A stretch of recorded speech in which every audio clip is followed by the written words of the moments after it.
There's nothing quite like the pain of being cast aside by the ones you sacrificed everything for. Burl Nanton knew that pain, the day his own children threw him out of the house he'd worked 40 years to keep over their heads. At 60, he stood on the porch with 2 trash bags of clothes and his old hound, Copper, watching his kids change the locks. They called him a burden, said he was too old, too slow, costing them too much. What they didn't know was their father had $200 million hidden away. Money from a software patent he sold decades ago under someone else's name. Money he never touched or talked about. So, what does a good man do when the family he loved turns their back on him? Before we continue, tell us where you're tuning in from, and if this story touches you, subscribe tomorrow. I've saved something extra special for you. The rain had started just as Stuart changed the last lock. Burl remembered that detail with particular clarity, how the first drops hit the porch railing, dark spots spreading across the weathered wood like ink stains. His son hadn't even looked up from the hardware, hadn't met his eyes as he tested the new key in the deadbolt. Click, the sound of a door closing on 40 years of fatherhood. "This is for your own good, Dad." That was Margot speaking, her real estate agent voice smooth and practiced. She stood beside her Mercedes, arms crossed, already distanced from what they were doing. "You can't take care of yourself anymore. The house is falling apart. You're falling apart." Burl had said nothing. What was there to say? He'd raised these 3 children alone after their mother Lenore walked out. Stuart was 8 then, Margot 6, Garrett barely 4. He'd worked double shifts as a software engineer, made every school play and parent-teacher conference, taught them to ride bikes and balance checkbooks and treat people with respect, or so he'd thought. "We've found a facility," Garrett added, scrolling through his phone without looking up. His youngest, the financial advisor. "Clean, affordable. They have activities, meal plans. You'll be with people your own age." "I'm 60, not 90, Burl had said quietly. "You're 60 with arthritis and high blood pressure," Stuart countered, corporate attorney voice clipping each word. "What happens when you fall? When you have a stroke? We can't keep checking on you." The truth was, they never had checked on him. Stuart's last visit was 8 months ago, a perfunctory 20 minutes between court appearances. Margot called monthly, always rushed, always with an excuse to hang up. Garrett sent texts on holidays. Burl had watched his children drift away over the years, absorbed into their own lives, their own problems, until he'd become nothing more than an obligation they resented. The house behind them, the ranch style in suburban Portland where they'd grown up, needed work. That was true. The roof leaked in 2 places, the furnace rattled, paint peeled from the window frames. But Burl had maintained it as well as he could on his pension. He'd never asked them for help, never been a burden. Until 3 months ago, when his knee gave out and he'd called Stuart because he couldn't drive himself to the emergency room. That single moment of vulnerability had changed everything. Suddenly they were having family meetings without him, making decisions about his future, treating him like a problem to be solved rather than a person to be loved. "We're selling the house," Stuart had announced 2 weeks ago, not asking, announcing. "The market's good right now. We can get 600,000, maybe more. That'll cover the facility and leave some for emergencies. It's my house," Burl had said. "It's falling apart," Margot snapped, "and we're tired of worrying about it. About you." That was when he'd known. This wasn't about his welfare. It was about money. His children, all 3 successful in their own right, all 3 with expensive lifestyles, were looking at their inheritance and seeing it crumble along with the house. They wanted to liquidate now, before age or illness ate away at what they considered theirs. So, here he stood in the rain with 2 black garbage bags containing everything they deemed worthy of saving from his life. His clothes, a few photographs, his medications. They'd packed them while he was at a doctor's appointment they'd insisted on. Came home to find his belongings on the porch and his family inside, dividing up furniture, arguing over who got what. Copper whined beside him. the old blue-tick coonhound sensing something was wrong. Burl reached down, scratched behind his ears. At least they'd let him keep his dog. Small mercies. "Where am I supposed to go?" he'd asked. "We've made arrangements," Stuart said, still not meeting his eyes. "There's a room at Meadowbrook Senior Living. They're expecting you tomorrow." "Tomorrow? We'll drive you," Margot offered, her version of kindness. "No," the word came out harder than Burl intended. "No, I'll figure it out myself." Relief washed over their faces. They wanted him gone, wanted this uncomfortable scene over, wanted to get back to their lives without the inconvenient reminder that their father existed, that he'd sacrificed everything for them, that they were repaying love with eviction. Stuart held out an envelope. "There's some cash for the motel tonight. We'll bring your car by Meadowbrook tomorrow with the rest of your things." Burl took the envelope without looking inside, picked up his bags. Copper's leash was already attached to his collar. They'd thought of everything. He walked down the porch steps he'd repaired a dozen times, down the cracked driveway he'd sealed every summer, past the garden where he'd taught Margot about tomatoes, and Garrett about patience, and Stuart about the value of getting your hands dirty. None of them stopped him. None of them hugged him goodbye. They just watched from the porch of his house. Their house now, as he walked into the rain with his dog and his garbage bags, and what remained of his dignity. He'd walked 6 blocks to a bus stop before the shaking started, not from cold or fear, but from a rage so pure it threatened to consume him. They thought he was weak, thought he was finished, thought he was nothing more than an inconvenient old man whose only value was the equity in a house he'd worked 40 years to pay off. What they didn't know, what nobody knew, could fill volumes. In 1994, Burl Nanton had created something revolutionary. A data compression algorithm so elegant, so efficient, that it would eventually become industry standard. He'd sold the patent through an intermediary for $8 million, deposited the money in accounts under a trust name, and never told a soul. 2 years later, he'd filed a derivative patent for mobile applications. That one sold for $12 million. He'd invested conservatively. Let compound interest work its magic. Never touch the principal. Lived on his engineering salary, raised his kids in modest comfort, and watched his hidden fortune grow into something he'd never imagined. $200 million. Maybe more now. He hadn't checked in months. He'd kept it secret for a reason. Wanted his children to value work, character, independence. Wanted them to make their own way in the world, earn their own success, understand that wealth without purpose was meaningless. He'd planned to tell them eventually, when they were mature enough to understand. Sitting in that bus shelter, rain drumming on the plastic roof, Copper's head heavy on his thigh, Burl realized they would never be mature enough.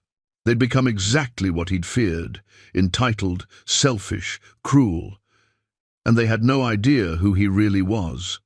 The memory surfaced then, clear as yesterday. His grandfather, Ezekiel's farmstead in eastern Oregon, 40 acres of high desert, sage and sky. The property had passed to Burl. 15 years ago, when Ezekiel died at 94. He'd gone to the funeral, hadn't been back since. Taxes were paid automatically. The house was probably falling apart, but it was his. Truly his. A place where nobody knew him, nobody had expectations, nobody could hurt him anymore. Burl stood, bags in hand. "Come on, boy," he said to Copper. "We're going home." Not the home he'd just lost, the one he'd forgotten he had. The drive east took most of the night. Burl bought a used Ford pickup from a lot that stayed open late, paid cash from an account he kept for emergencies, and loaded his garbage bags into the bed. Copper rode shotgun, nose pressed to the window, watching the city lights fade into darkness. Burl drove in silence, no radio, just the hum of tires on asphalt and his own thoughts for company. The anger had settled into something colder, harder. Not rage anymore, but clarity. For years he'd bent his life around his children's needs, their schedules, their approval. He'd made himself small, undemanding, grateful for whatever scraps of attention they offered. And they'd taken his humility for weakness. The highway stretched east through the Columbia River Gorge, then climbed into high country. Around midnight, the landscape transformed. Ponderosa pine gave way to juniper and sage. The air through the cracked window smelled different, drier, cleaner, touched with something ancient. This was the Oregon most people never saw, the empty quarter where towns were 50 miles apart and the sky went on forever. Dawn broke as he crossed into Morrow County. Pink light spilled across the high desert, turning the sage silver and the distant mountains purple. Copper stirred, stretched, looked at Burl with those wise old eyes that seemed to ask if they were nearly there. "Almost, boy, almost." Riverton appeared as the sun cleared the horizon. "Population 1,200, the faded sign announced. One main street, false front buildings that hadn't changed since the 50s. A hardware store, a diner, a post office, a grocery with a gas pump out front. The kind of town where everybody knew everybody, where nothing happened fast, where a man could disappear if he wanted to." Burl didn't stop. The farmstead was another 10 miles out, down a county road that turned to gravel, then to dirt. He recognized the turn by the lightning-struck juniper his grandfather had refused to cut down. That tree survived, Ezekiel used to say. Shows respect to leave it standing. The gate was open, hanging crooked on rusted hinges. The dirt track beyond was overgrown with cheatgrass and tumbleweeds.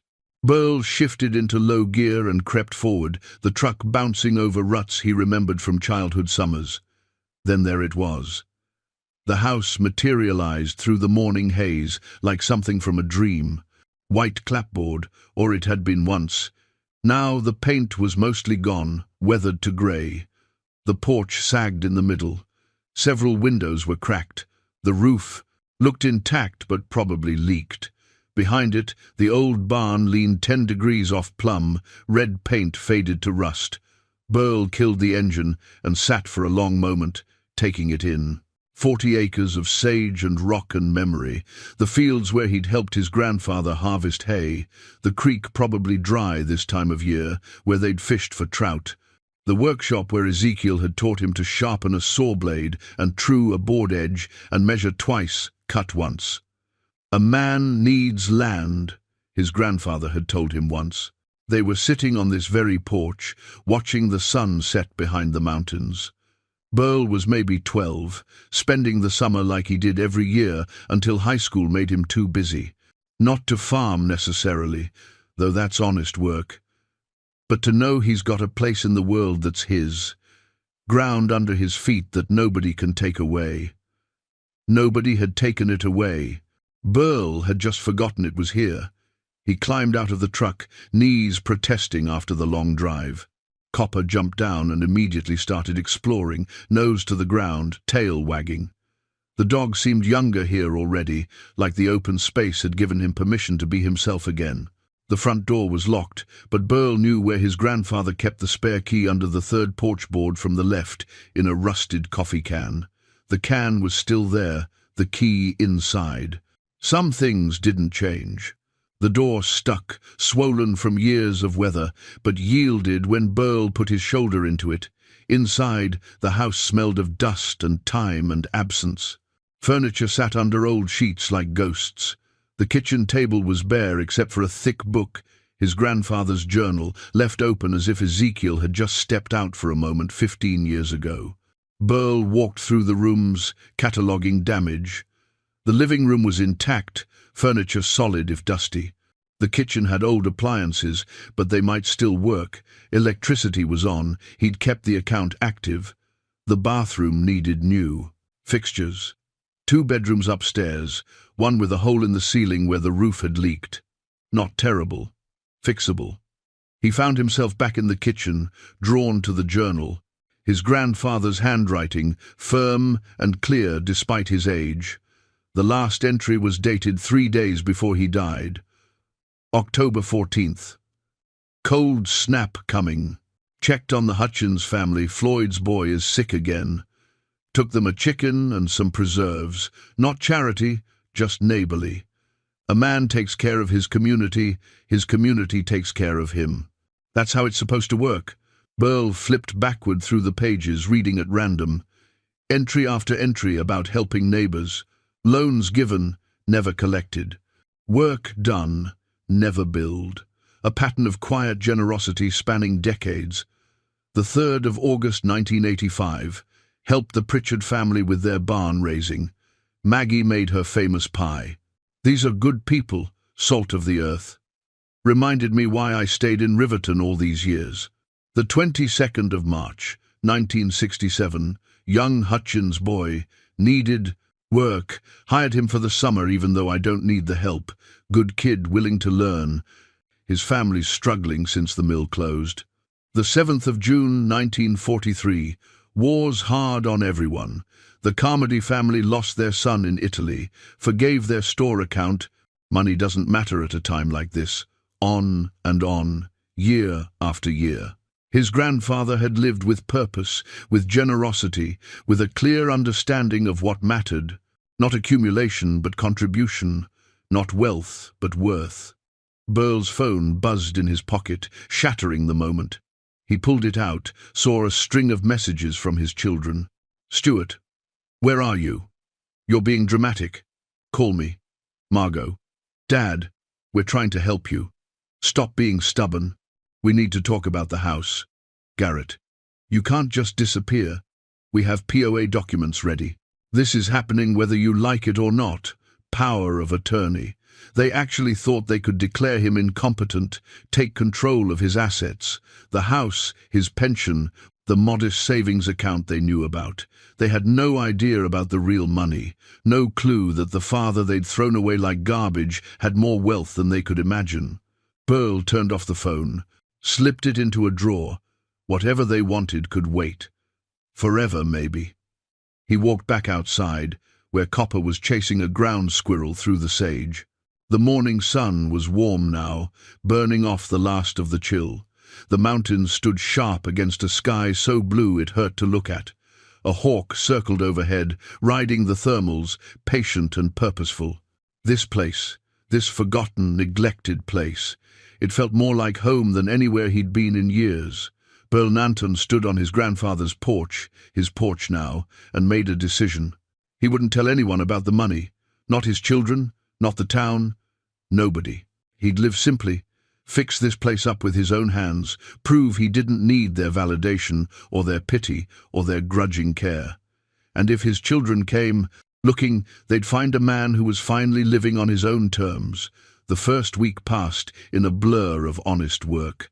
Burl woke with the sun, made coffee in his grandfather's dented percolator, and spent the daylight hours fixing what needed fixing. He started small porch steps that sagged, roof shingles that had blown loose, windows that wouldn't open. Each repair revealed another, the way old houses do. But the work felt good. Clean. Every nail he drove, every board he replaced, was a choice he made for himself. In the barn he found his grandfather's toolbox, a heavy oak chest filled with hand tools from the 50s. The handles were worn smooth from decades of use, the steel still sharp. Burl ran his thumb along a chisel edge and felt the connection across time. These tools had built and fixed and created. Now they were his to carry forward. Copper adapted to country life like he'd been waiting for it his whole existence. He roamed the property each morning, checking fence lines and chasing rabbits he'd never catch. The dog seemed younger somehow, more alive. Maybe that's what freedom did, gave you permission to be yourself again. By the end of the week, Burl needed supplies. The list was long: lumber, nails, paint, caulk, a dozen other things. He drove into Riverton on a Thursday morning, the little town quiet under a high blue sky. The hardware store sat on Main Street, its wooden facade painted forest green. A bell chimed as Burl pushed through the door. Inside, the place smelled of sawdust and machine oil and something indefinable that all hardware stores share. A man in his 70s stood behind the counter, reading glasses perched on his nose, working through an invoice. "Help you find something?" he asked, looking up. Need quite a bit, actually. Burl pulled out his list. Fixing up the old Nanton place. The man's eyebrows rose. Ezekiel's place? You family? Grandson, Burl Nanton. The man came around the counter, hand extended. Floyd Hutchins. Your grandfather was good people. Real good people. His grip was firm, calloused. Haven't seen anyone out there in years. Wondered if the place was still standing. Barely, but it'll get there. Floyd spent the next hour helping Burl gather supplies, offering advice on everything from wood treatment to pump maintenance. Well's probably fine, he said, loading 2x4s into a cart. Those old, deep wells last forever. But check the pressure tank. Bladder might be shot after all this time. They talked as they worked, Floyd sharing memories of Ezekiel, how he'd hired Floyd as a teenager when his family was struggling, how he'd been at Floyd's wedding, his father's funeral, every important moment. Never asked for anything back, Floyd said quietly. Just helped, because that's who he was. At the register, Burl watched the total climb. $300, $400, $500. Floyd rang it up without comment, though his eyes lingered on the cash Burl pulled from his wallet. Not many people paid cash for that much anymore. You staying out there alone? Floyd asked as he counted change. Just me and my dog. Well, you need anything. You let me know. Be good to have someone in that house again. Your grandfather would be pleased. Burl drove to the diner next, suddenly hungry. The place was classic small-town red vinyl booths, checkered floor, a counter with swivel stools. A waitress in her 50s moved between tables with the easy efficiency of someone who'd been doing this work for decades. Her name tag, said Corinne. Sit anywhere, hun, she called, balancing 3 plates. Burl took a booth by the window. Corinne appeared a moment later with coffee and a menu, her smile genuine. Just passing through. Or staying a while. Staying. Fixing up my grandfather's place outside town. Which grandfather? Ezekiel Nanton. Her face lit up. Oh, Ezekiel. He used to come in every Saturday for breakfast. Ordered the same thing for 30 years. 2 eggs. Over easy. Wheat toast. Bacon crisp. Tipped like a millionaire, even though everyone knew he lived simple. She studied Burl with open curiosity. You have his eyes. Kind eyes. Something in Burl's chest loosened at that. When was the last time someone had called him kind? He ordered the breakfast special and ate slowly, watching Riverton through the window. People moved at a different pace here. They stopped to talk on the sidewalk. Waved to passing cars. A man helped an elderly woman with her groceries. It was the kind of place that didn't exist anymore, except it did. It had been here all along, waiting. Back at the farmstead, Burl unloaded supplies and got to work. He replaced rotted porch boards, patched the hole in the bedroom ceiling, caulked windows. The physical labor felt good. Each evening his muscles ached in that honest way that comes from useful work, and he slept better than he had in years. He didn't turn his phone back on, didn't check email, let the silence stretch out until it felt natural, necessary even. Whatever his children wanted could wait. They'd made their choices. Now he'd make his. On the 8th day, Burl found something in his grandfather's desk, a leather-bound ledger from the 1932, pages yellowed but intact. Inside were meticulous records, names, dates, amounts, money lent during the Depression to families in Riverton, hundreds of entries spanning years. But here was the thing. Next to each loan amount was a payment record, and the payments never matched the original amounts. Sometimes they were half, sometimes a quarter, sometimes just 2 dozen eggs and a thank you. In the margin of each entry, his grandfather had written, "Paid in full," in his careful hand. Burl traced the entries with his finger. Hutchins, $200, $1,932. Paid in full $50 and summer labor. Pritchard, $150, $1,934. Paid in full what they could spare.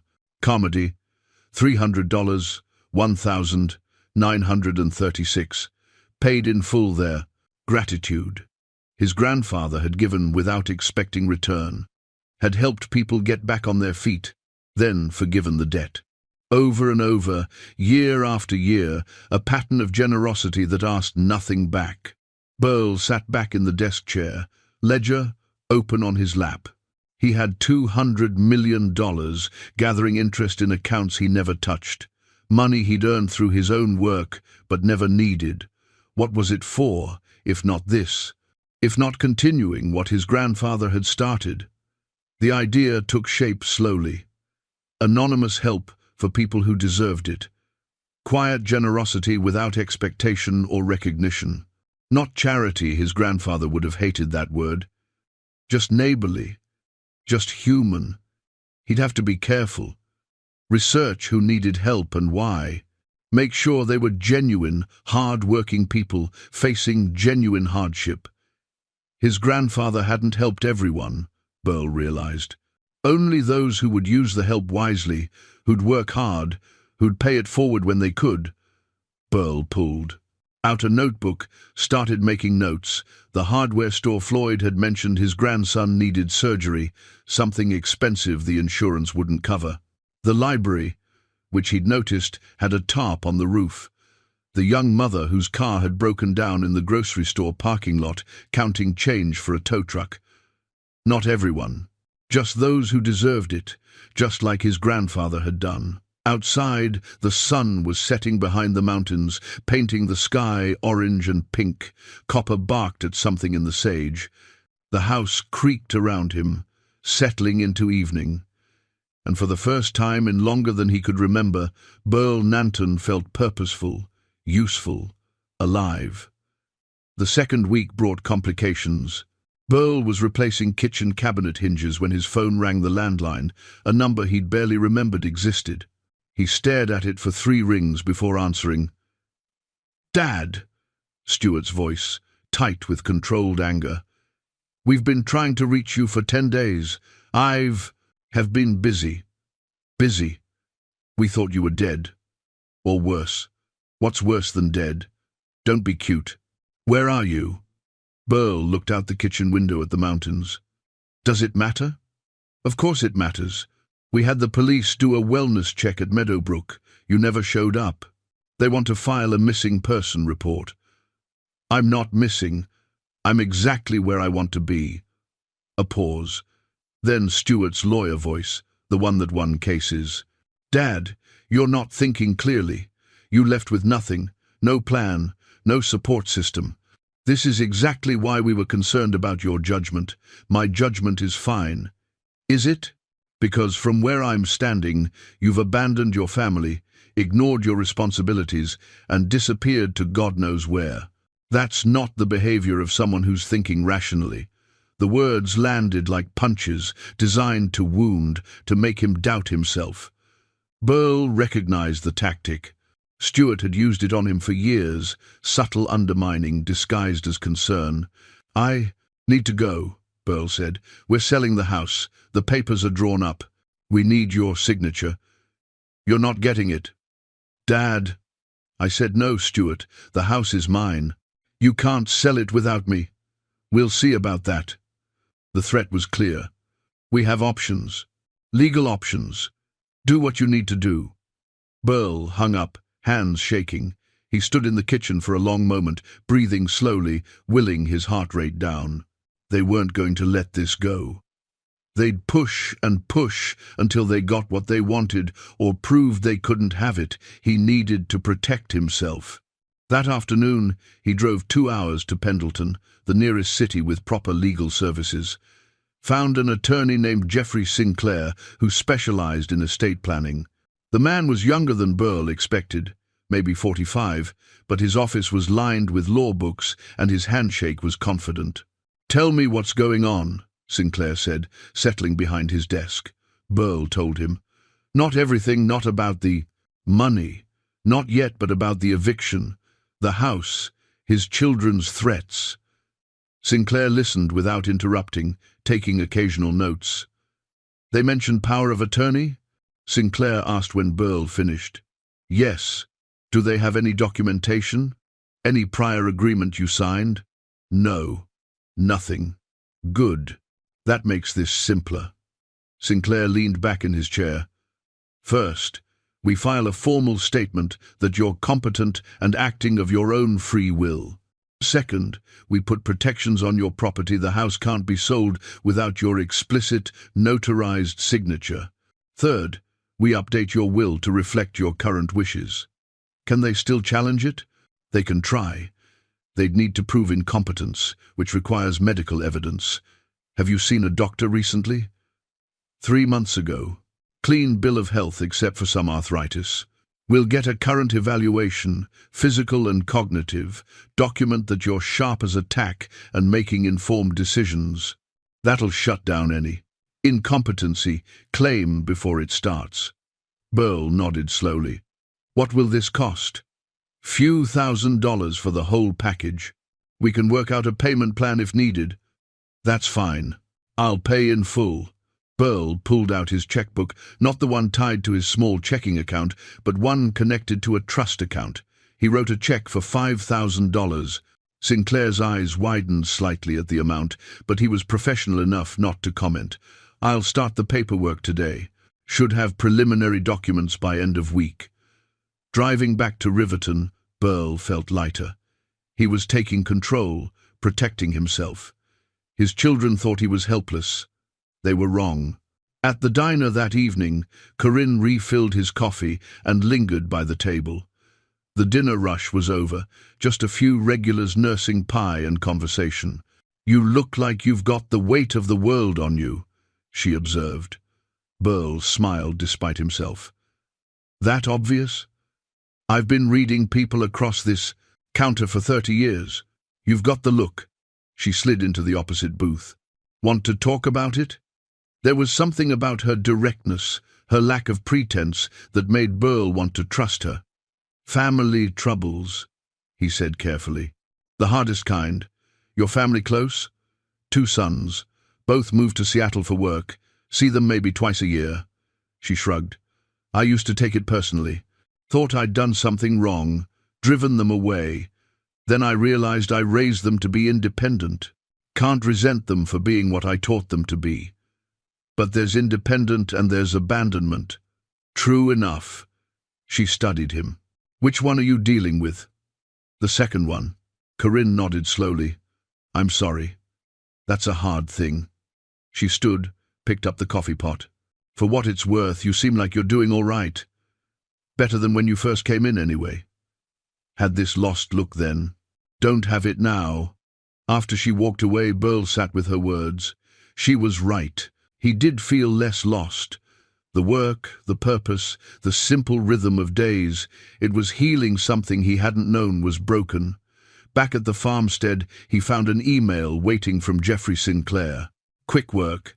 The attorney had run background checks on his children's standard procedure in family disputes, apparently. What Burl read made his stomach turn. Stewart was facing a disciplinary hearing with the state bar. Client funds had gone missing from his trust account, nearly $200,000. The investigation was ongoing, but the evidence looked damning. Margot's real estate business was underwater. She'd made risky investments, borrowed against future commissions, and now owed more than $300,000 to various creditors. Foreclosure notices were pending. Garrett was under investigation by the SEC for running what amounted to a Ponzi scheme with elderly investors. He'd promised guaranteed returns, used new money to pay old investors, and pocketed the difference. If charged, he could face prison time. All 3 of them were in serious financial trouble. All 3 of them needed money desperately, and suddenly their concern for their aging father made perfect sense. They'd thrown him out thinking they could quickly liquidate his house, split the proceeds, and solve their problems. They'd seen him as a solution, not a person, a resource to be exploited, not a father to be loved. Burl closed his laptop and walked outside. The night was cold and clear, stars brilliant overhead. Copper followed him to the porch, settled at his feet. The dog's warmth was comforting, uncomplicated. Dogs didn't betray you, didn't pretend to care while plotting how to use you. Part of him wanted to help his children. The father in him that had bandaged, scraped knees and paid for college and shown up to every graduation. That part wanted to write a check, solve their problems, be the hero again. But he knew better now. Helping them would teach nothing. They'd made their choices, bad ones, and now they needed to face the consequences. If he rescued them now, they'd never learn, never grow, never become the people he'd hoped they'd be. His phone buzzed. A text from Margot. "Dad, please. We need to talk. It's important." Burl turned off the phone, put it in a drawer, sat back down with his grandfather's journal and read by lamplight until sleep finally came. 3 weeks into his new life, Burl stood in the Riverton Historical Society, a converted house on a quiet side street. Nadine Pritchard, 75 and sharp as new glass, guided him through leather-bound volumes of town records. "Your grandfather was legendary around here," she said, pulling down a book from 1935. "During the drought, when half the farms were failing, he organized a water-sharing cooperative, convinced people to help each other instead of hoarding what they had." She opened the book to a photograph. 24 men standing in front of a newly dug irrigation channel, tools in hand, faces weathered but smiling. Ezekiel stood in the middle, not at the front like a leader, but among them like an equal. "He never wanted recognition," Nadine continued. "Town council tried to name a street after him in 1960. He told them to save their money and fix the school roof instead." She smiled at the memory. "So they fixed the roof."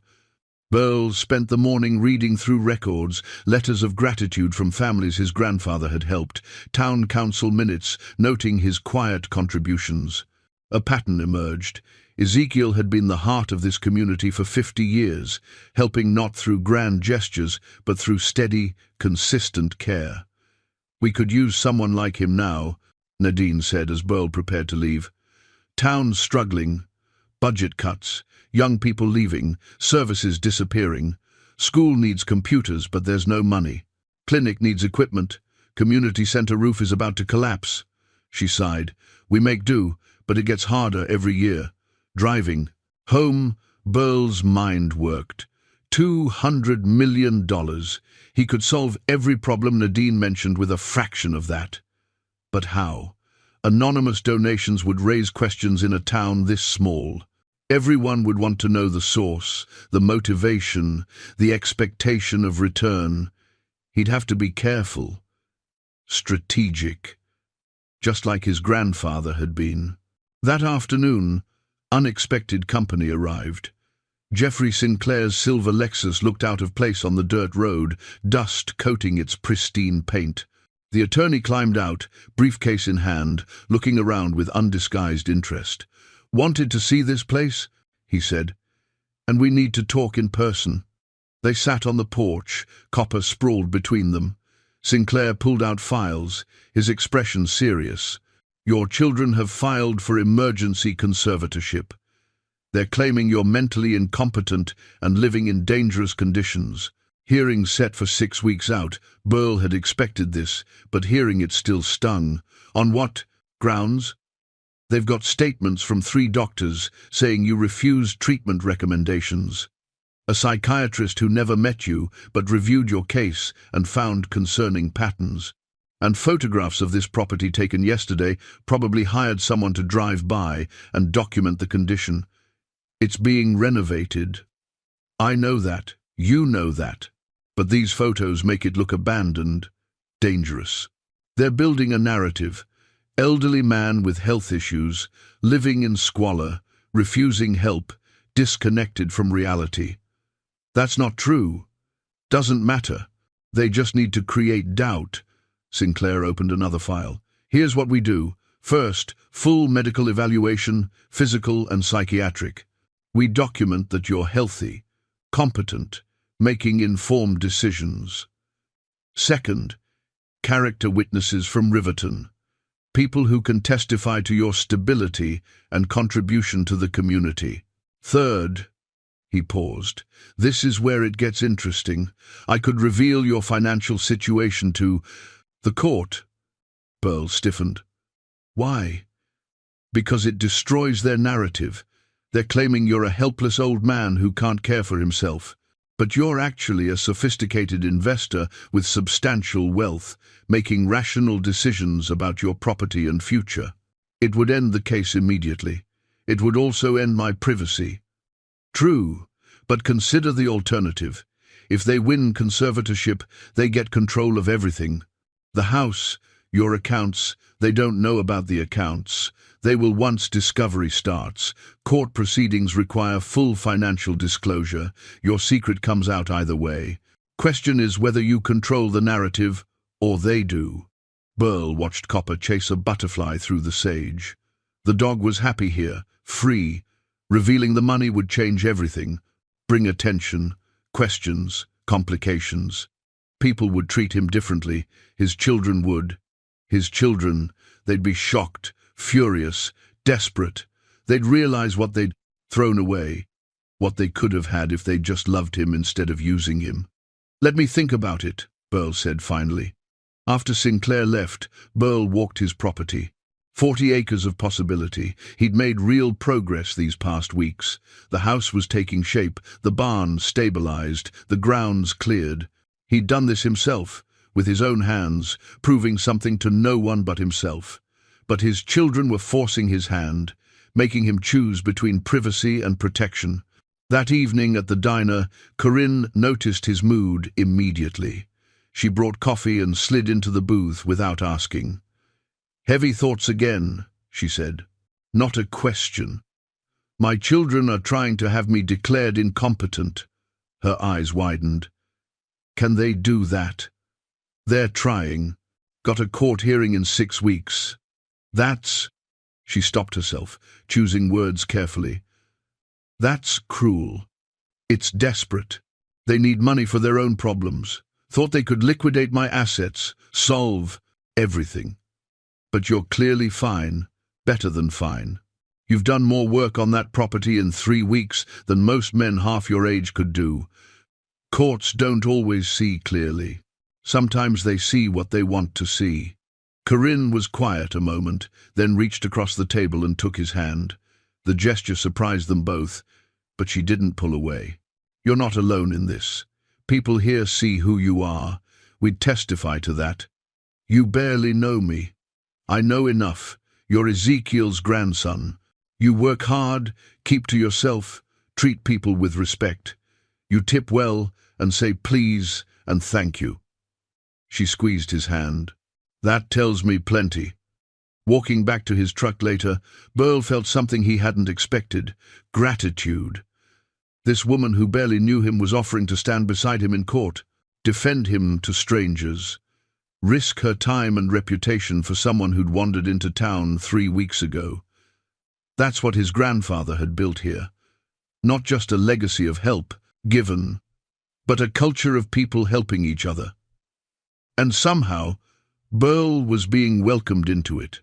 At home, he sat with his grandfather's journal and added his own entry below the last one Ezekiel had written. Day 22. My children are trying to take my freedom because they need my money.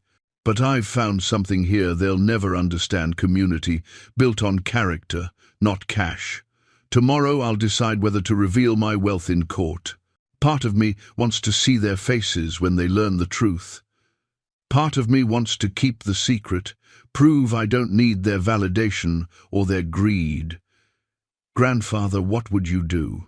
He stared at the words, waiting for wisdom that didn't come. Outside, an owl called across the darkness. Copper stirred in his sleep, chasing dream rabbits. The house settled around him with the patient creaks of old wood. Finally, Burl picked up his phone and called Sinclair. I've decided, he said when the attorney answered. We'll reveal the money, but on my terms, at the right moment, where it'll do the most good. You're sure? I'm sure. My children forced this fight. Time to show them what they're really up against. Month 2 brought revelation. Burl met with his financial advisor, Calvin Hughes, in Pendleton to review his full portfolio for the foundation paperwork Jeffrey Sinclair was preparing. They sat in Hughes's conference room, spreadsheets and account statements covering the table like a paper landscape. "I need the complete picture," Burl said. "Everything. I haven't looked at the details in years." Hughes pulled up files on his laptop, scrolling through accounts. "The primary trust from your 1,994 patent sale has grown to 187 million. Conservative investments, mostly index funds and municipal bonds, exactly as you specified. And the mobile patent? That's where it gets interesting." Hughes stopped scrolling, turned the laptop toward Burl. "You filed a derivative patent in 1996 for mobile. Applications of your compression algorithm, correct?" "Yes, sold it through the same intermediary for 12 million. "Right. But here's what you may not remember. The technology became foundational to smartphone data compression. Every phone manufactured since 2007 uses some version of it. You've been collecting royalties." Burl stared at the screen. The numbers didn't make sense. "How much?" "The royalty account has accumulated $93 million over the past 18 years. You never accessed it, so it just grew. With the primary trust, your total liquid assets are approximately 280 million. The room tilted slightly. Burl gripped the edge of the table. 280 million, plus the Oregon property, which is probably worth 2 million if developed, though land values are tricky out there. And your Portland house at 600,000, though I understand that's complicated right now." Burl sat back, processing. He'd been so careful not to touch the money, so focused on living simply that he'd never bothered to check the full scope of what he'd earned. $80 million he didn't even know existed. Money that could do so much good if used wisely. "I want to set up a foundation," Burl said, "something that can operate now and continue after I'm gone. Anonymous board, careful vetting, focused on rural communities like Riverton." Hughes nodded approvingly. "Smart. We can structure it as a private foundation with an independent board. You maintain control during your lifetime, but it operates according to bylaws that continue your vision afterward. We'll need good legal counsel. I have that covered. They spent 2 hours working through details, investment strategy to sustain the foundation long-term, grant-making criteria to ensure money went to deserving recipients, oversight mechanisms to prevent waste or corruption. By the end, Burl's head spun with information, but the path forward was clear. Driving back to Riverton, his phone rang. He'd started keeping it on again, prepared for whatever his children threw at him. The screen showed Margot's number. Against his better judgment, he answered. "Dad." Her voice was small, strained. "Please, I need to talk to you. I'm listening. Not on the phone. Can I come see you? Just me, not the others. Please." Something in her tone made him hesitate. Desperation, yes, but also something that sounded like genuine pain. "Where are you?" "Portland. I can drive out tomorrow. Just tell me where."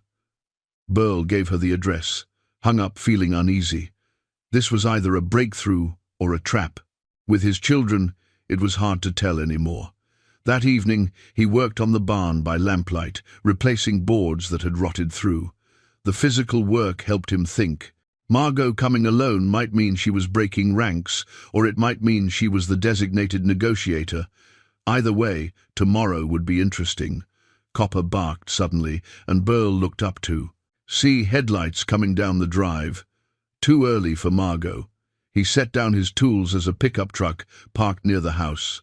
Floyd Hutchins climbed out, looking uncomfortable. "Sorry to bother you so late," Floyd called. "Saw your lights on. Everything all right?" Floyd walked closer, hands shoved in his pockets. "Need to ask you something, and I want you to be straight with me." Burl's stomach tightened. "Okay. My grandson needed surgery. Specialized thing, insurance wouldn't cover it. $35,000 we didn't have." Floyd watched Burl's face carefully. 3 days after I mentioned it in the store, someone slipped an envelope through my mail slot. Exact amount, cash, with a note saying it was from someone who remembered kindness. Burl kept his expression neutral. That's generous. That's suspicious, because only a handful of people knew about Tyler's surgery. And you were one of them. Floyd pulled an envelope from his jacket. This showed up at the library. Yesterday. $50,000 for computers, anonymous donation. Then the clinic got a check for medical equipment.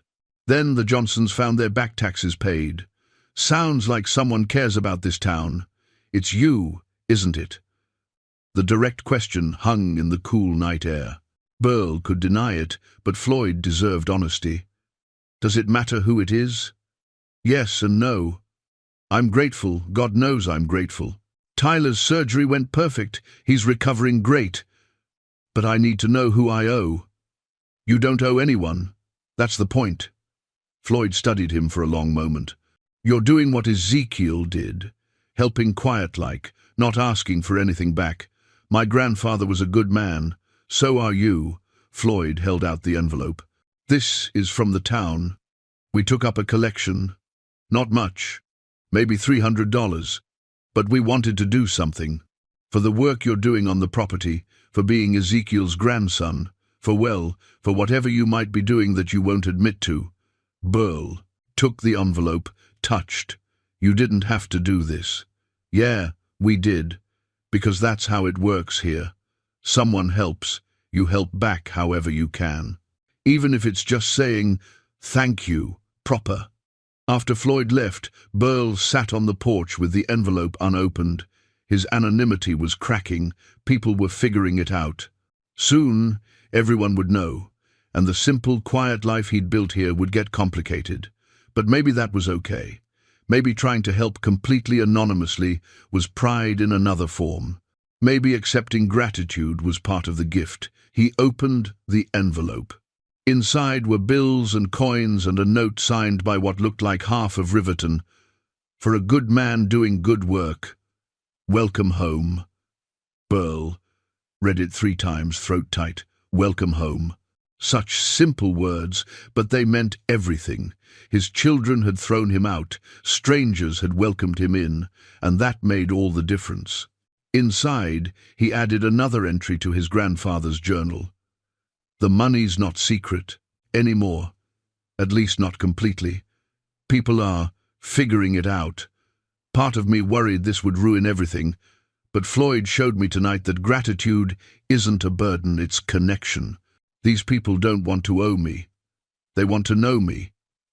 Maybe that's what grandfather understood all along. Generosity isn't about staying hidden. It's about being part of something bigger than yourself. Sleep came easily that night, and for the first time in months, Burl dreamed of the future instead of the past. Margot arrived at 10 the next morning, driving a BMW that looked painfully out of place on the dirt road. She climbed out wearing designer jeans and a silk blouse, sunglasses hiding her eyes. Burl watched from the porch, coffee in hand, copper alert beside him. Dad. She removed the sunglasses, and Burl saw she'd been crying. Her eyes were red-rimmed, her makeup imperfect. This wasn't the polished real estate agent who'd helped throw him out. This was his daughter, genuinely struggling. Margot, can we talk? Inside. He led her into the kitchen, poured her coffee she didn't drink. They sat across from each other at his grandfather's table, years of damage and distance between them. I need to tell you something, she said finally. Something the boys don't know I'm doing. I'm listening. We hired an attorney, Randolph Blackstone. He specializes in conservatorship cases, and She stopped, struggling. He's not a good man, Dad. I did research after we hired him. He's been sanctioned twice for exploiting elderly clients. He takes a percentage of whatever estates his clients get control of, usually 30%. Burl kept his face neutral. Why are you telling me this? Because I didn't know at first. None of us did. We were desperate, and Stuart found him, and we just... Her voice cracked. We just wanted to solve our problems, but now I see what we're doing, what we've done, and I'm ashamed. Are you here to ask me to help with your debt? No. She looked up, eyes fierce despite the tears. I'm here to tell you we're wrong. The conservatorship is wrong. Throwing you out was wrong. All of it. Why the change of heart? Because I came here and saw this. She gestured around the renovated kitchen. You're not falling apart. You're rebuilding. And I realized we threw you away because we thought you were broken. But we're the ones who are broken, not you. Burl sipped his coffee, saying nothing. Let her talk. I'm going to lose everything, Margot continued. The business, my house, probably my license. I made bad choices, borrowed money I couldn't repay, bet on things that didn't pan out. That's on me, not you. I can't ask you to fix it. But Stuart and Garrett, they'd still take everything if they could. They're in deeper than I am. Stuart could go to jail if he can't make restitution. Garrett's looking at federal charges. They need money desperately, and they'll destroy you to get it if that's what it takes. And you won't? She met his eyes. I won't. I came to warn you. Blackstone's going to paint you as delusional, dangerous to yourself. He's good at it. He's done it before. And once they get conservatorship, he'll drain whatever you have while promising the boys it's all going to them. She stood. I'm dropping out, withdrawing from the petition. It won't stop them, but at least you'll know someone in your family still has a conscience. After she left, Burl sat with her words. One of his 3 children had found her way back to decency. Maybe there was hope for her yet.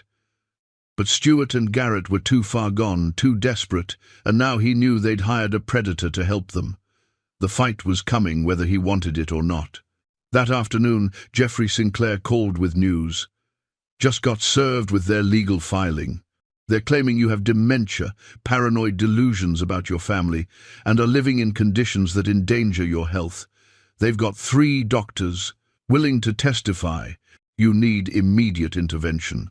Doctors who never examined me. Doesn't matter to Blackstone. He's building a narrative. Our counter-strategy needs to be airtight. Are you ready to reveal your finances? Burl thought about his grandfather's journal entry from 1978.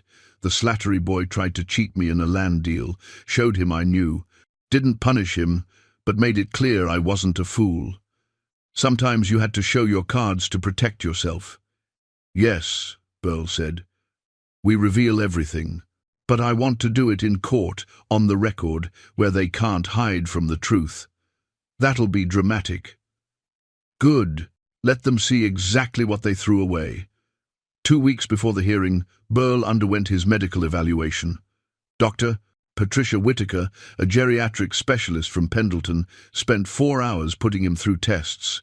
Physical examination, cognitive assessment, psychiatric evaluation, memory tests, reasoning exercises. At the end, she sat back and smiled. Mr. Nanton, I wish all my patients were in your condition. Your physical health has actually improved, blood pressure down, muscle tone up, stress markers decreased. Cognitively, you're scoring above average for your age group. No signs of dementia, depression, or impaired judgment. Whatever you're doing out here, keep doing it. So I'm competent? Exceptionally so. I'll testify to that if needed. The week before the hearing, Riverton rallied. Word had spread about the conservatorship attempt, and the town was outraged. Floyd organized a meeting at the community center, and 40 people showed up, offering to be character witnesses. Ezekiel's grandson is being attacked by his own children, Floyd told the crowd. They're claiming he can't take care of himself. Anyone here believe that? A chorus of no and ridiculous filled the room. Then we stand with him. We show that court who Burl Nanton really is. Nadine Pritchard stood. I'll testify about his historical research, his clear mind, his dedication to preserving his grandfather's legacy. Wendell Carmody. I'll speak to his character and integration into the community. Corinne. I'll talk about his daily routine, his clarity of purpose, his obvious competence. One by one, they volunteered. People Burl barely knew, standing up to defend him because of who his grandfather had been and who they believed Burl to be. That evening, Corinne walked him back to his truck after the meeting. "You've got a whole town behind you," she said. "How does that feel?" "Overwhelming.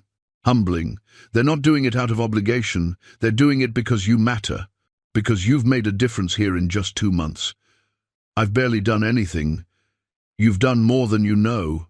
The donations, the work on your property, the way you treat people with respect and dignity, that matters in a small town." She paused at his truck. "You're going to win this fight. Not just because you're in the right, but because you've built something here. They can't take away." The night before the hearing, Burl couldn't sleep. He sat on the porch with Copper, watching stars wheel overhead. Somewhere in Portland, his children were preparing their case, confident they'd win, planning how to split his assets once they had control. They had no idea what was coming. Burl pulled out his grandfather's journal one last time, added a final pre-court entry. "Tomorrow, I face my children in court. They think they're fighting for my money. They don't know about the money, the real money. I'm fighting for something different, the right to live as I choose, to give as I choose, to matter on my own terms. Whatever happens tomorrow, I've already won. I've found home." The morning of the hearing arrived cold and clear. Burl dressed carefully, clean flannel shirt, pressed jeans, his grandfather's gold pocket watch. The watch had an inscription, "To Ezekiel, for service above self, 1945. He wore it like armor. Jeffrey Sinclair picked him up at 7. They'd gone over testimony a dozen times, but the attorney reviewed it once more as they drove. "Blackstone will try to provoke you, make you seem irrational, emotional, unstable. Every answer needs to be calm, measured, clear. Don't engage with the emotion. Just state facts. I understand. And you're sure about the financial disclosure? Once we reveal it, there's no taking it back." Burl touched the watch in his pocket. "I'm sure." The Morrow County Courthouse was a 100-year-old building in Pendleton, all stone and dignity. A dozen Riverton residents waited on the steps, Floyd, Nadine, Wendell, Corinne, others, whose names Burl was still learning. They'd driven an hour to be here, taken time off work, just to support him. "We've got your back," Floyd said simply. Inside, the courtroom was smaller than Burl expected. Wood paneling, high windows, an American flag behind the judge's bench. Stewart, Garrett, and their attorney Blackstone sat on one side. They looked expensive in their tailored suits, confident in their righteousness. Blackstone was exactly what Burl expected. Silver hair, expensive watch, the smile of a shark. He leaned toward Stewart, whispering, barely glancing at Burl as he entered. Judge Helena Rutherford took the bench at 9 sharp. She was in her 60s, grey hair pulled back, reading glasses on a chain. Her expression suggested she'd seen every kind of family dispute and wasn't easily fooled. "This is a hearing on the petition for emergency conservatorship," she said. "Mr. Blackstone, as petitioner's counsel, you'll present your case first." Blackstone stood, buttoning his jacket. "Your Honor, this is a tragic case of a man who's lost his capacity to care for himself but refuses to acknowledge it. Burl Nanton was a good father, a hard-working man, but age and isolation have taken their toll. His children love him desperately. They're here today to save him from himself." He called Stewart first. Burl's oldest son took the stand. Sworn in, sat with his lawyer posture back straight, hands folded. "Tell the court about your father's decline," Blackstone prompted. "Over the past year, Dad became increasingly withdrawn. Stopped maintaining the house, let repairs pile up. He talked obsessively about our grandfather's old farm, a place that hasn't been lived in for 15 years. When we tried to discuss sensible care options, he became hostile. What did you do? We researched facilities, found a good one with activities, medical staff on site. We thought if we presented it as decided, he'd accept it. And his reaction? He disappeared. Just left in the middle of the night with his dog. Nanton, when did you last visit your father before this alleged decline? Stuart hesitated. 6 months before. And before that? Maybe a year. So you noticed a dramatic change during a visit after not seeing him for a year. We talked on the phone. How? Often? Monthly. Sometimes. Sometimes meaning less than monthly. I was busy. Work. Family. Too busy to visit your aging father regularly, but suddenly very concerned about his welfare? Sinclair, let that hang. Mr. Nanton, are you currently facing a disciplinary hearing with the Oregon State Bar? Blackstone objected. Relevance, Your Honor. Goes to motivation, Sinclair countered. The court needs to understand why this petition was filed now. Judge Rutherford considered. I'll allow it. Answer the question, Mr. Nanton. Stuart's jaw tightened. Yes. For misappropriation of client funds? Alleged misappropriation. Nothing's been proven. But you're facing potential disbarment and restitution requirements of approximately $200,000. That's confidential. It's public record. Your father's house is worth $600,000. Convenient timing for this conservatorship petition, isn't it? That's not what this is about, isn't it? Blackstone called Garrett next. The testimony followed a similar pattern: concern for Dad's welfare, worry about his isolation, his refusal to accept help. Under cross-examination, Sinclair revealed Garrett's SEC investigation, his desperate need for legal fees, his sudden interest in his father's assets. By lunch recess, the judge looked skeptical. Blackstone's case was crumbling under the weight of obvious self-interest. In the hallway, Stuart and Garrett huddled with their attorney. Burl watched them from across the corridor, seeing the moment they realized they were losing. Blackstone's gestures grew agitated. Stuart's face reddened. Garrett looked like he might be sick. Corinne appeared beside Burl, with coffee from the courthouse cafeteria. They're not doing well. No. You ready for your testimony? As ready as I'll ever be. She squeezed his arm. Truth's on your side. That matters. After lunch, Sinclair called his witnesses. Dr. Whitaker testified about Burl's excellent health, his cognitive clarity, his improvement since moving to the farmstead.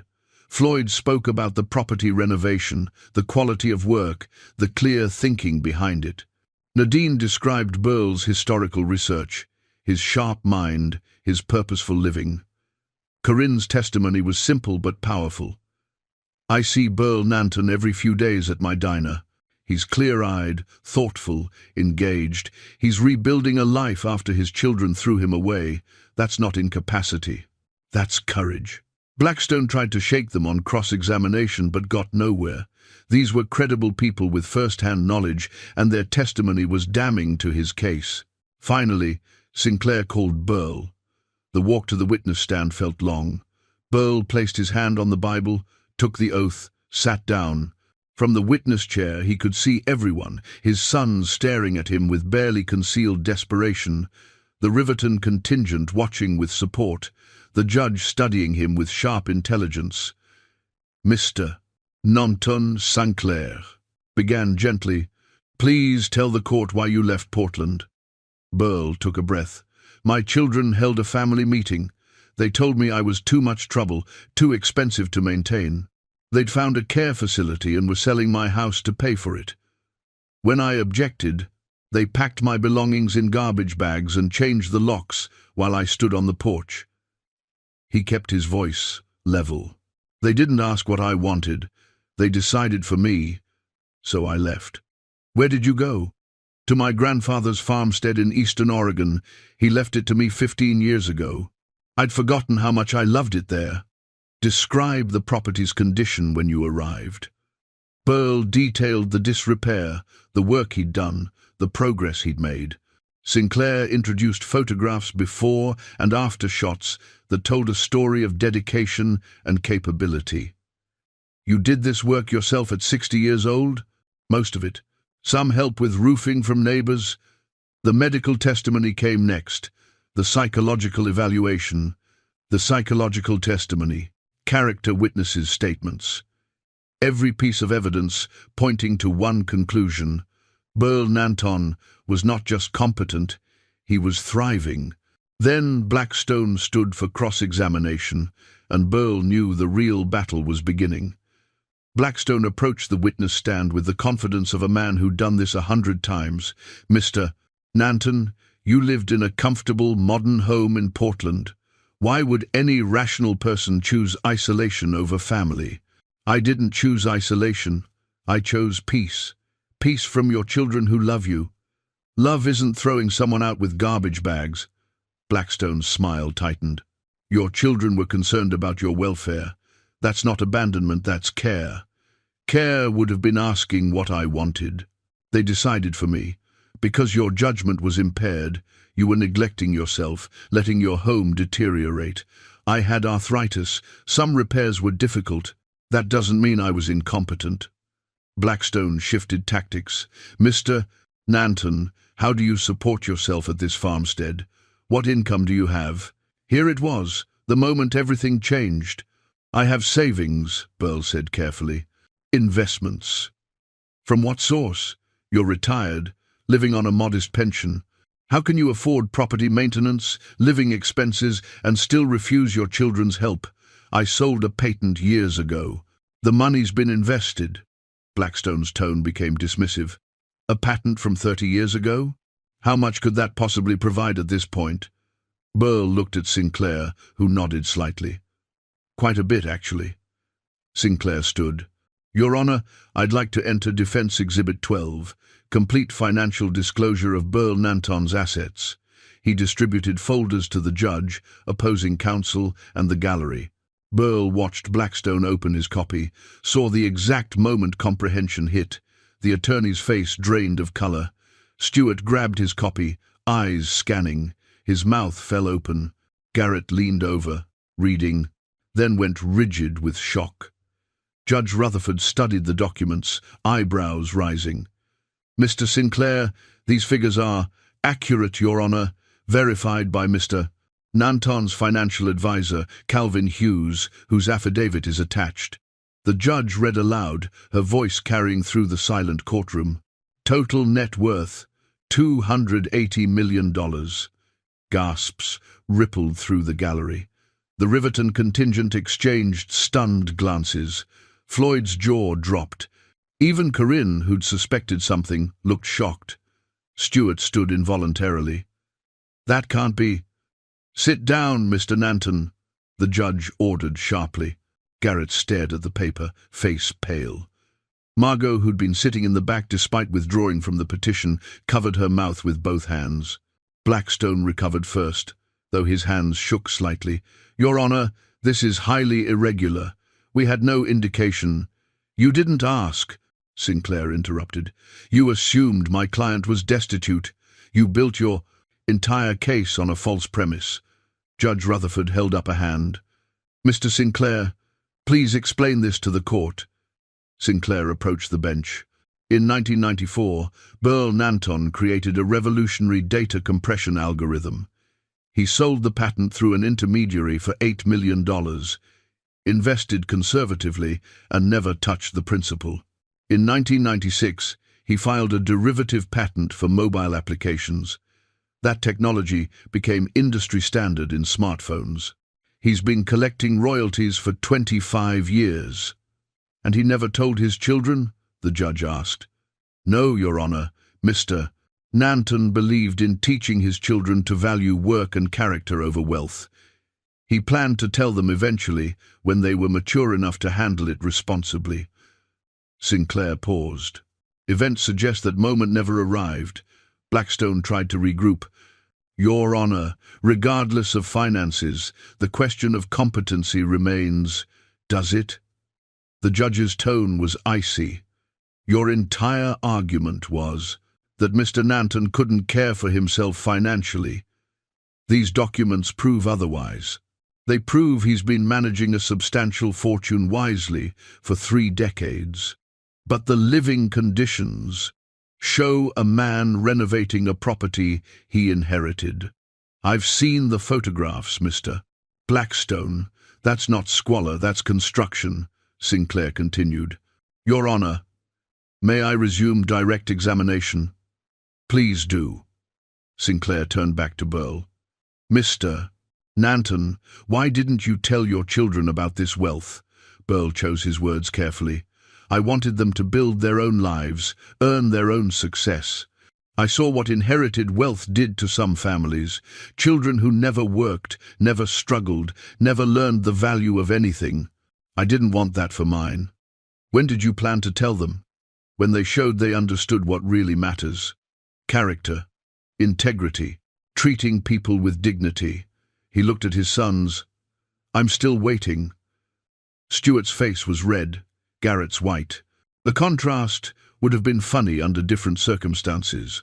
What are your plans for this wealth now? I'm establishing a charitable foundation, following my grandfather's example of quiet generosity, helping rural communities, supporting people who help themselves, making a real difference where it's needed most. And your children? Burl met their eyes across the courtroom. They're adults. They made choices that brought them to financial trouble. Those are consequences they need to face. I won't enable them anymore. No further questions. Blackstone approached for cross-examination, but the fight had gone out of him.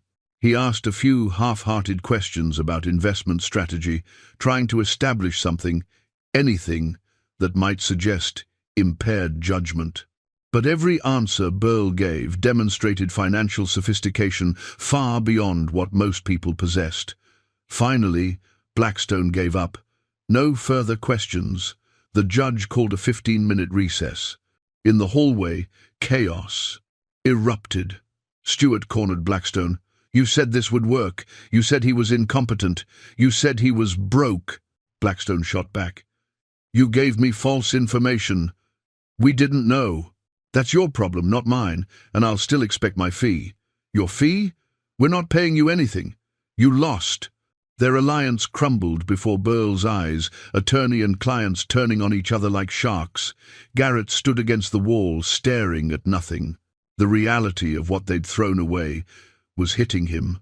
$280 million. Their father had been sitting on a fortune while they scrambled for money, made bad choices, committed crimes to stay afloat. And they'd never known. Margot approached Burl, tears streaming. I didn't know. I swear I didn't know. I know, Burl said quietly. You weren't meant to. Not until you were ready. Will I ever be ready? I don't know, sweetheart. That's up to you. Floyd appeared at Burl's elbow, grinning. 280 million? And you let me pay you in lumber scraps? The lumber was payment enough, like hell it was. But Floyd was laughing, delighted. You really are Ezekiel's grandson. Corinne stood nearby, shaking her head in amazement. All those times you came into the diner, ordered the special, tipped modestly. I liked the special. And modest tips fit who I am. Who you are, she repeated softly, is pretty remarkable. The bailiff called them back. Judge Rutherford had reached her decision. The courtroom fell silent as she spoke. I've reviewed all evidence presented today. Medical testimony shows Burl Nanton is in excellent health with no cognitive impairment. Financial records show sophisticated money management over decades. Character witnesses describe a competent, engaged, contributing member of his community. The photographs show purposeful property renovation, not neglect. She looked at Stuart and Garrett, her expression stern. This petition appears motivated by financial desperation rather than genuine concern. I find no basis whatsoever for conservatorship. Her gavel fell, petition denied. The gavel's sound echoed through the courtroom like a gunshot. For a moment, nobody moved. Then the Riverton contingent erupted in quiet cheers, respectful of the setting but unable to contain their joy. Judge Rutherford wasn't finished. She removed her glasses, fixed Stuart and Garrett with a look that could freeze water. Furthermore, I'm deeply troubled by what I've observed today. This petition was not filed in good faith. The evidence suggests financial exploitation disguised as concern. Stewart half rose from his chair. Your Honor, we were trying to help. Sit down. The command was absolute. Stewart sat. You threw your father out of his home with garbage bags. You hired an attorney known for exploiting conservatorship proceedings. You built a case on assumptions and lies. She paused, letting the words sink in. I'm referring this matter to the Oregon State Bar for investigation into Mr. Blackstone's conduct. As for you two, you should be ashamed. Blackstone stood quickly. Your Honor, I object to any characterization of my... Your objection is noted and overruled. You've made a career of these cases, Mr. Blackstone. 16 conservatorships in 5 years, all involving substantial estates, all resulting in sizable fees for you. This court has had enough. Bailiff, please provide Mr. Blackstone with the bar referral paperwork. The attorney's face went from red to purple. He gathered his papers with shaking hands, shooting venomous looks at Stewart and Garrett. The sharks were eating each other now, and Burl watched without pity. This court is adjourned. The gavel fell again, final and absolute. In the hallway, Floyd clapped Burl on the shoulder. That judge tore them apart. She saw the truth, Burl said simply. Nadine hugged him. Your grandfather would be so proud. Standing up for yourself, helping the community, living with integrity. That's exactly what he did. Wendell shook his hand. Drinks are on me at the diner. Well, coffee. We're not fancy, folks. Coffee sounds perfect. As the Riverton group celebrated, Burl noticed Stewart and Garrett standing near the courtroom doors. They looked lost, defeated, unable to meet anyone's eyes. Margot stood apart from them, watching her brothers with something like pity. Stewart finally approached, Garrett trailing behind. They stopped a few feet away, and for a long moment nobody spoke. Dad, Stewart began, then stopped. What could he say? I'm sorry we threw you out. I'm sorry we tried to steal your independence. I'm sorry we didn't know you were rich. I hope you learned something from this, Burl said quietly. Both of you. We didn't know, Garrett said, his voice small. About the money. You thought I was poor and helpless. And that made it okay to control me. Burl shook his head. The money doesn't matter. You would have done. The same thing if I'd had nothing. That's what I can't forgive. We made mistakes, Stewart said, lawyer voice gone. Just a son now. Bad ones. Yes, you did. And now you face the consequences. I hope they teach you what I couldn't. What happens now? Garrett asked. You figure out your own problems, pay your debts, face your charges, rebuild your lives. Without my help. Stewart's jaw clenched. That's it? You're just cutting us off? You cut me off first. You threw me away when you thought I had nothing to offer. Now you know I have everything, and you want back in. Burl's voice was steady, sad but certain. That's not how love works. That's not how family works. We're still your sons, Garrett said desperately. Then act like it. Not today, not tomorrow, but someday when you've learned who you need to be. Until then, we're done here. He turned away, toward the Riverton group waiting by the elevators. Floyd had his arm around Nadine. Corinne caught Burl's eye and smiled.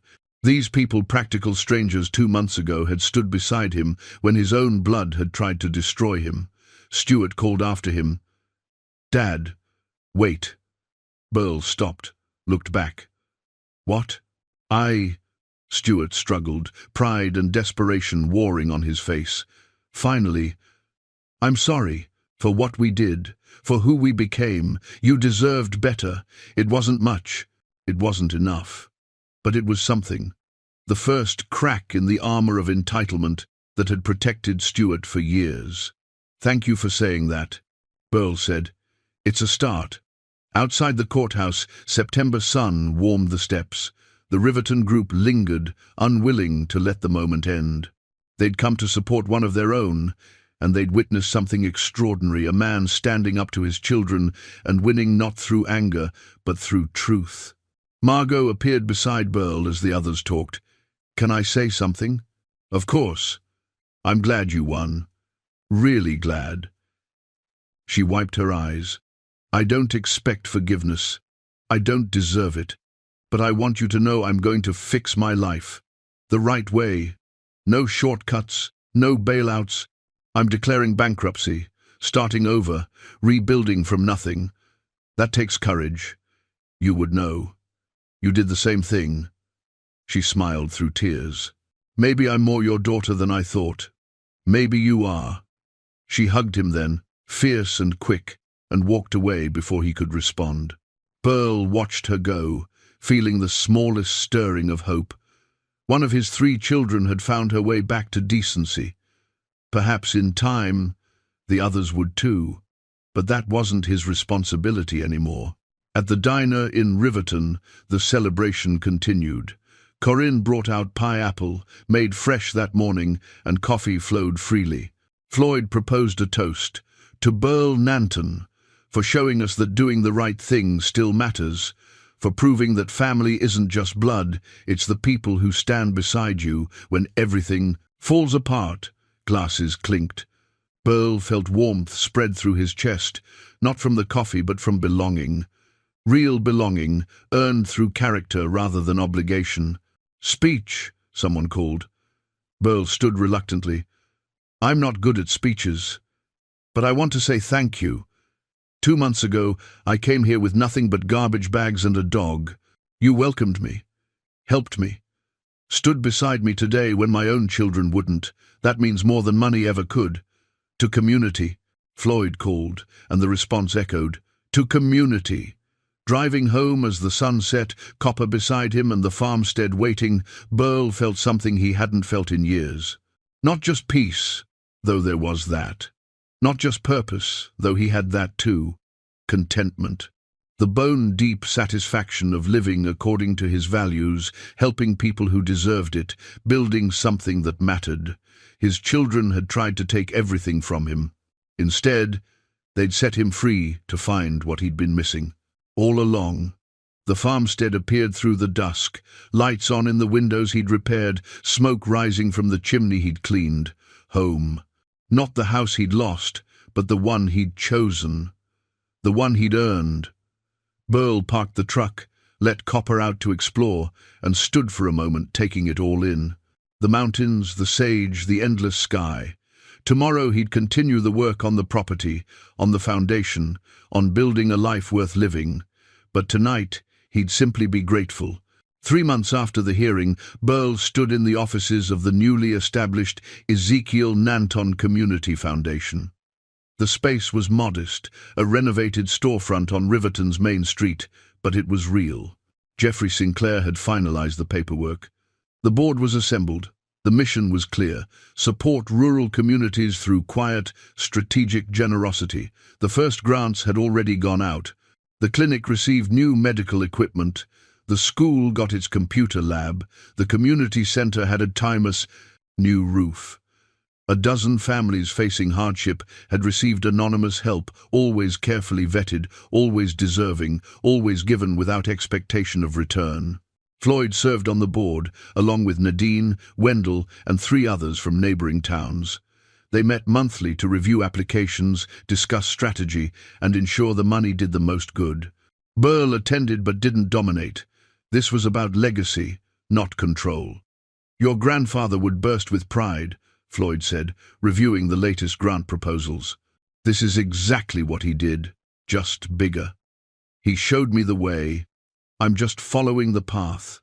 The farmstead was finished now. Every room restored, every repair complete. Burl had added a workshop in the barn where he built furniture to donate to families in need. The physical work still felt good, kept him grounded, reminded him that wealth without purpose was empty.